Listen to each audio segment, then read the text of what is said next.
اللہ تبارک و تعالیٰ نے قرآن مجید کے اندر سورہ عنکبوت کے اندر اسی فتنے کی طرف اشارہ کیا۔ آئیے سب سے پہلے اس آیت کریمہ کے ترجمہ کو دیکھتے ہیں، پھر بات کو آگے بڑھاتے ہیں۔ اللہ تبارک و تعالیٰ سورہ عنکبوت کے اندر ارشاد فرماتا ہے، الف لام میم احسب الناس ان یترکوا ان یقولوا آمنا وهم لا یفتنون۔ اللہ تبارک و تعالیٰ دنیا والے انسانوں کو خبردار کر رہا ہے۔ اللہ تبارک و تعالیٰ دنیا والے انسانوں کو جگا رہا ہے۔ اللہ تبارک و تعالیٰ کہہ رہا ہے، احسب الناس ان یترکوا ان یقولوا آمنا وهم لا یفتنون۔ اے دنیا کے اندر زندگی گزارنے والے لوگوں سن لو، اے دنیا کے اندر زندگی بسر کرنے والے لوگوں سن لو، احسب الناس ان یترکوا، کیا تم لوگوں نے یہ گمان کر رکھا ہے، کیا تم لوگوں نے یہ تصور کر رکھا ہے، کیا تم لوگوں نے یہ سوچ رکھا ہے کہ تم یہ کہہ دو گے کہ ہم ایمان والے ہیں؟ احسب الناس ان یترکوا ان یقولوا آمنا، کہ تم یہ کہہ دو گے کہ ہم ایمان والے ہیں، تم یہ کہہ دو گے کہ ہم مومن ہیں، وَهُمْ لَا يُفْتَنُونَ، اور تم آزمائے نہیں جاؤ گے، تمہارے اوپر فتنے کو مسلط نہیں کیا جائے گا۔ اللہ تبارک و تعالیٰ کہہ رہا ہے کہ اے دنیا کے اندر زندگی گزارنے والے لوگوں، کیا تم لوگوں نے یہ سوچ رکھا ہے کہ ہم یہ کہہ دیں گے کہ ہم ایمان والے ہیں؟ بس اللہ تبارک و تعالیٰ تمہیں فتنے میں نہیں ڈالے گا، اللہ تبارک و تعالیٰ تمہیں فتنے میں ڈال کر کے آزمائش میں نہیں ڈالے گا۔ اللہ تبارک و تعالیٰ اسی آیت کریمہ کے آگے بیان فرما رہا ہے، وَلَقَدْ فَتَنَّ الَّذِينَ مِن قَبْلِهِمْ، اے لوگوں، اے مومنوں، اے ایمان والو، ہم نے تم سے پہلے لوگوں کو بھی اس دنیا کے اندر فتنے میں ڈالا تھا۔ وَلَقَدْ فَتَنَّ الَّذِينَ مِن قَبْلِهِمْ، ہم نے تم سے پہلے لوگوں کو بھی فتنے میں ڈالا تھا، ہم نے تم سے پہلے لوگوں کو بھی آزمائش میں ڈال کر کے اس کا امتحان لیا تھا، ہم نے تم سے پہلے لوگوں کو بھی فتنے میں ڈالا تھا۔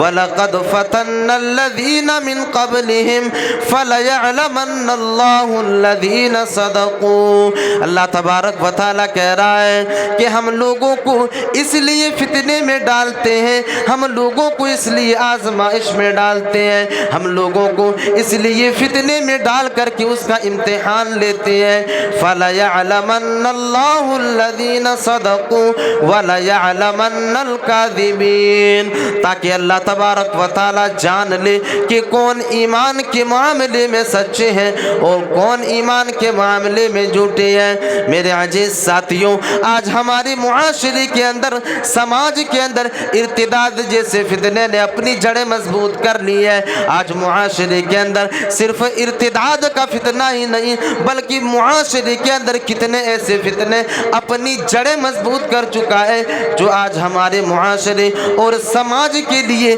ایک کینسر کا رخ اختیار کرتا ہوا جا رہا ہے۔ میرے عزیز ساتھیوں، اللہ تبارک و تعالیٰ انہی فتنوں کی طرف اشارہ کر رہا ہے کہ اے لوگوں، اگر ہم نے تمہارے اوپر فتنے کو مسلط کیا ہے، اگر ہم تمہیں فتنے سے دو چار اس دنیا کے اندر کر رہے ہیں تو مقصد یہ ہے کہ ہم تمہارے ایمان کو جانچ رہے ہیں، ہم تمہارے ایمان کو جو ہے پرکھ رہے ہیں کہ تم ایمان کے معاملے میں سچے ہو یا ایمان کے معاملے میں جھوٹے ہو۔ اللہ تبارک و تعالیٰ کہہ رہا ہے کہ ہم تمہیں آزمائش میں اس لیے ڈال رہے ہیں اور فتنے تمہارے اوپر اس لیے مسلط کر رہے ہیں تاکہ میں یہ جان لوں کہ ایمان کے معاملے میں تم جھوٹے ہو یا سچے ہو۔ میرے عزیز ساتھیوں، اللہ تبارک و تعالیٰ اسی آیت کریمہ کے ضمن میں لوگوں تک اس بات کو بھی پہنچا رہا ہے کہ میں دیکھنا چاہتا ہوں کہ جب تمہارے اوپر ہم فتنے کو مسلط کرتے ہیں، جب تمہارے اوپر فتنے کے دور کو مسلط کیا جاتا ہے، تم اس دور میں نیک عمل کرتے ہو یا پھر نیک عمل کرنا چھوڑ دیتے ہو۔ اللہ کے نبی صلی اللہ علیہ وسلم اسی بات کی طرف اشارہ کر رہے ہیں۔ اللہ اللہ کے نبی صلی اللہ علیہ وسلم ایک حدیث کے اندر بیان کر رہے ہیں بادرو بالاعمال فتنا. اللہ کے نبی صلی اللہ علیہ وسلم دنیا والے لوگوں سے کہہ رہے ہیں, اپنے امتیوں سے کہہ رہے ہیں بادرو فی الاعمال فتنا, اے لوگوں تم نیک عمل کرنے میں جلدی کرو, اے لوگوں تم نیکی کرنے میں جلدی کرو. بالاعمال فتنا, یہاں تک کہ تمہارے معاشرے میں فتنہ چھا جائے, یہاں تک کہ تمہارے معاشرے میں فتنے اپنے جڑیں مضبوط کر لے. اس سے پہلے کہ تم نیکی کر لو, اس سے پہلے کہ تم نیک عمل کر لو. میرے عزیز ساتھیوں, اللہ کے نبی صلی اللہ علیہ وسلم اسی حدیث کے آگے بیان فرماتے ہیں قطع اللیل المظلم, اے لوگوں جب تمہارے معاشرے کے اندر فتنہ اپنی جڑیں مضبوط کر لے گا, جب تمہارے معاشرے کے اندر فتنہ چھا جائے گا تو تمہیں نیک عمل کرنے میں دشواری ہوگی, تمہیں نیکیاں کرنے میں دشواری ہوگی. تم نیکی کرنا بھی چاہو گے لیکن نیک عمل نہیں کر سکتے ہو. جب تم اپنے گھر سے نکلو گے, جب تم اپنے گھر سے باہر اپنی قدم کو رکھو گے تو تمہارے آگے فتنہ ہی فتنہ نظر آئے گا, تمہارے پیچھے فتنہ ہی فتنہ نظر آئے گا, تمہارے دائیں جانب فتنے ہی فتنے نظر آئیں گے, تمہارے بائیں جانب فتنے ہی فتنے نظر آئیں گے. اسی لیے اللہ کے نبی صلی اللہ علیہ وسلم بیان کر رہے ہیں قطع اللیل المظلم, اے لوگوں تمہارے معاشرے کے اندر فتنے اس طرح چھا جائیں گے جس طرح رات کی تاریکی میں اندھیرا چھا جاتا ہے, جس طرح رات کی تاریکی میں اندھیرا چھا جاتا ہے, بالکل اسی طرح سماج اور معاشرے کے اندر فتنے چھا جائیں گے. بالکل اسی طرح سماج اور معاشرے کے اندر فتنے چھا جائیں گے. جب ایک انسان اپنے گھر سے باہر نکلے گا اور رات کی تاریکی میں اپنے گھر سے باہر نکلے گا, اس وقت وہ انسان اپنے چہرے کو آسمان دنیا کی طرف کرے گا, وہاں پر وہ آدمی تاریکی ہی تاریکی اسے نظر آئے گی. بالکل اسی طرح جب ایک انسان اپنے سماج کے اندر نکلے گا, اپنے معاشرے کے اندر نکلے گا, تو معاشرے کے اندر سماج کے اندر اسے فتنے ہی فتنے نظر آئیں گے, چاہے وہ فتنہ شرک کا فتنہ ہو, چاہے وہ فتنہ حرام خوری کا فتنہ ہو, چاہے وہ فتنہ حرام طریقے سے دولت کو حاصل کرنے کا فتنہ ہو, چاہے وہ فتنہ بدعت کا فتنہ ہو, چاہے وہ فتنہ چغل خوری کا فتنہ ہو, کسی طرح کے بھی فتنے ہو, جب تم اپنے گھر سے باہر نکلو گے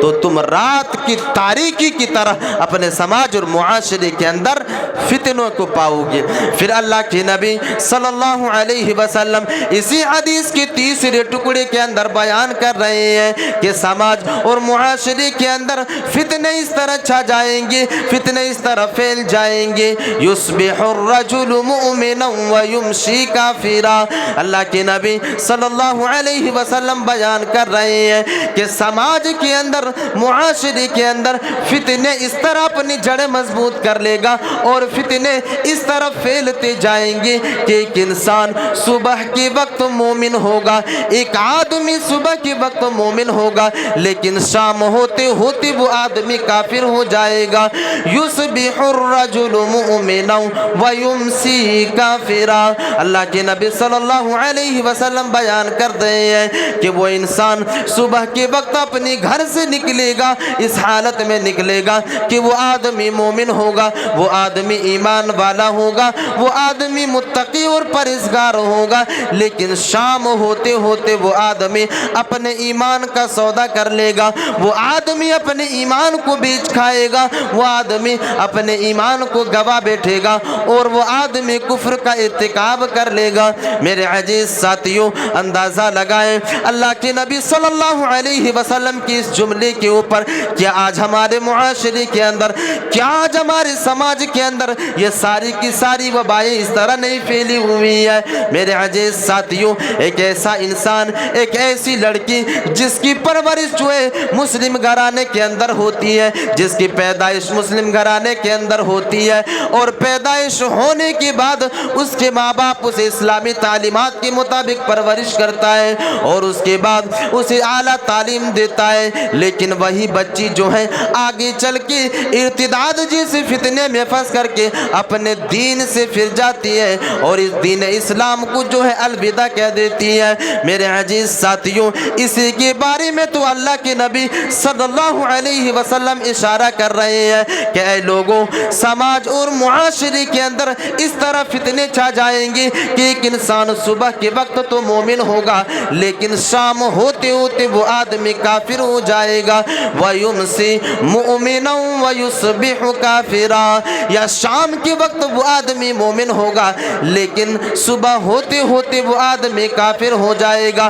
دنیاوی ساز و سامان کے لیے وہ انسان اپنے ایمان کو بیچ دے گا، دنیاوی زندگی کے اندر رسوخ حاصل کرنے کے لیے، دنیاوی زندگی کے اندر وہ انسان مالداری حاصل کرنے کے لیے، دنیاوی ساز و سامان کو حاصل کرنے کے لیے وہ آدمی اپنے ایمان کا سودا کر لے گا، وہ آدمی اپنے ایمان کو بیچ ڈالے گا۔ اسی لیے تو اللہ کے نبی صلی اللہ علیہ وسلم کہہ رہے ہیں کہ صبح تو وہ آدمی مومن ہوگا لیکن شام ہوتے ہوتے وہ آدمی کافر ہو جائے گا، شام ہوتے ہوتے وہ آدمی کافر ہو جائے گا۔ کیوں؟ معاشرے کے اندر اور سماج کے اندر جو فتنے پھیلی ہوئی ہے، جو فتنہ پھیلا ہوا ہے، اسی فتنے کی وجہ سے۔